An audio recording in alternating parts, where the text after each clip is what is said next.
Blank spots and selection. Uncertainty. England have depth, but some weak spots are hard to ignore. One is their attack creativity. Even with talented backs, their finishing and free-flowing attack often feels standard, risk-averse. In tight games, defences crowd in, and England don't always have answers. Rugby 3-6-5. Selection adds drama. Established players get preferred even when form dips. Young, exciting players sometimes wait on the bench. Injuries expose this issue. When first-choice centres or front rowers are out, suitable replacements aren't always ready.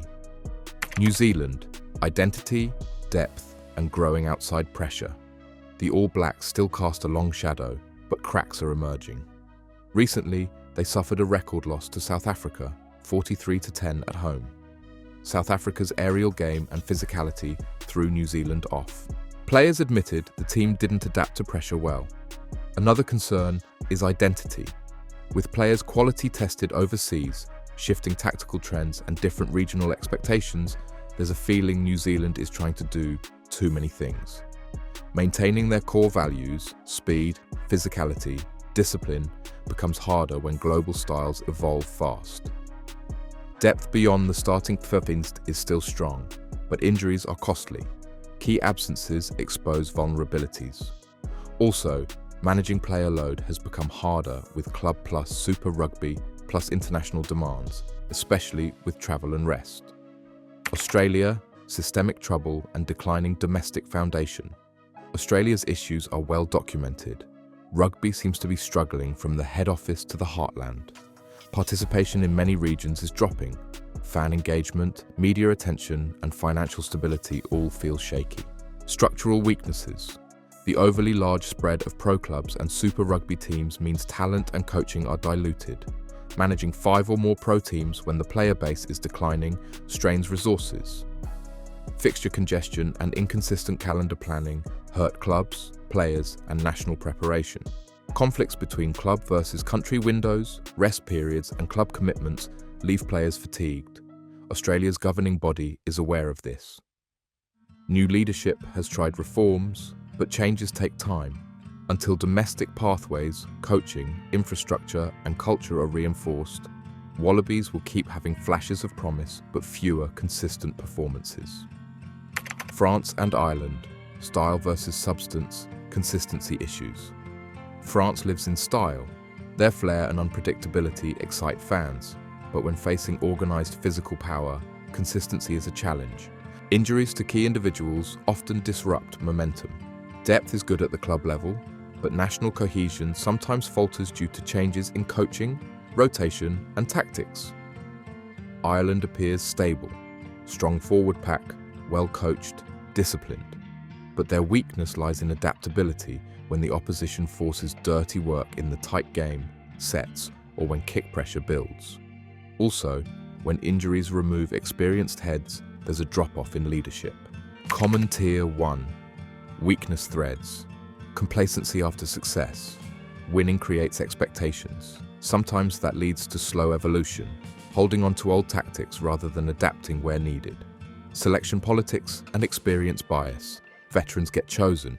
Youthful innovation is sometimes sidelined.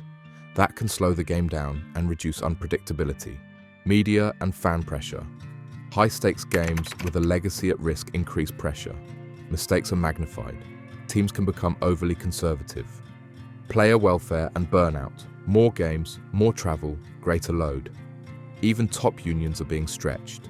Rest, recovery, mental health risks slipping if not managed. Rugby's biggest battle isn't always on the pitch. It's in the medical room.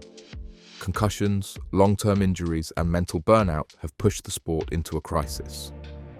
Fans don't want to cheer knowing their heroes may suffer lasting damage. Players don't want to sacrifice health for one more season. World Rugby's new 6-point plan on player welfare is proof the issue can't be ignored. It includes mental health initiatives, concussion protocols, and post-career support. Nations that adapt early will keep their stars fitter, longer. Those that don't, they'll see careers cut short and reputations dragged down in headlines. Rugby calendars are overflowing. Players are expected to train for clubs, play internationals, travel across time zones, and then recover fast enough for the next weekend. It's a never-ending cycle that leaves bodies battered and minds drained.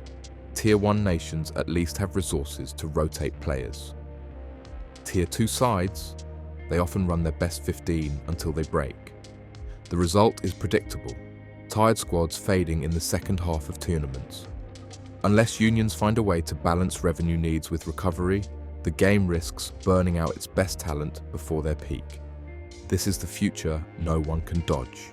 Rising heat, unpredictable storms, and flooded pitches are already disrupting competitions.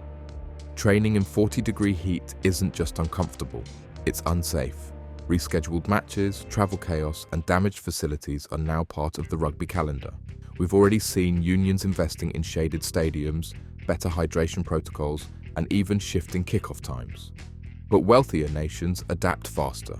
Smaller unions, without the budget to upgrade facilities, will struggle. Climate change is becoming the great divider. Those who adapt stay in the game. Those who can't may be forced out of it.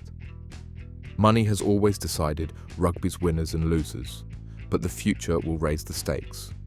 TV deals are more fragile, sponsorship demands are higher, and fans expect more than just 80 minutes on grass. They want entertainment, behind-the-scenes access, digital content, and stadium experiences. That takes money. And when nations rely on one income stream, say ticket sales or one sponsor, they become fragile. A single cancelled deal or poor World Cup cycle can sink them. The nations that survive will diversify, building merchandise brands, growing streaming content, and forging global partnerships. Those that cling to old financial models will collapse under their own weight. Ours, Fiji, magic with fragility. Fiji's stars often play abroad, Europe Super Rugby, because domestic competition isn't enough to pay or challenge them. When commitments abroad clash with test windows, Fiji sometimes arrive at big tournaments missing key experienced players. That hurts cohesion and performance. When top players are injured or unavailable, Fiji often struggles to field equally competitive backups.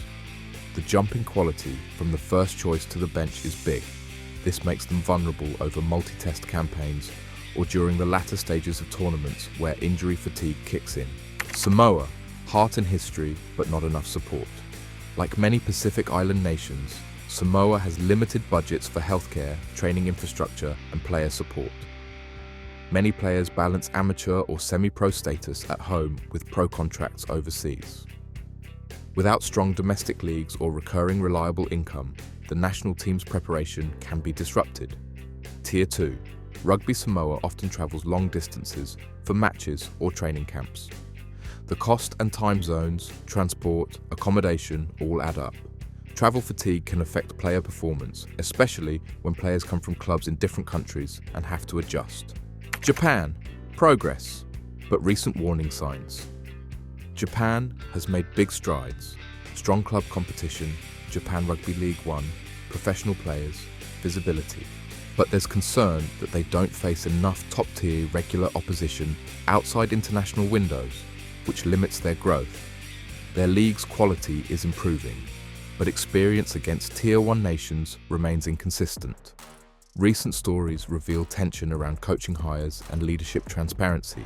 The pressure of public expectation in Japan is high, but when governance issues creep in, like murky selection processes or public disputes, it distracts from performance and long-term planning. Cross-cutting weaknesses in Tier 2. Many Tier 2 teams don't get consistent high-level test matches.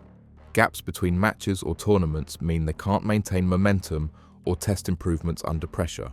Players from Fiji, Samoa, and elsewhere often juggle club, country, travel, and sometimes second careers.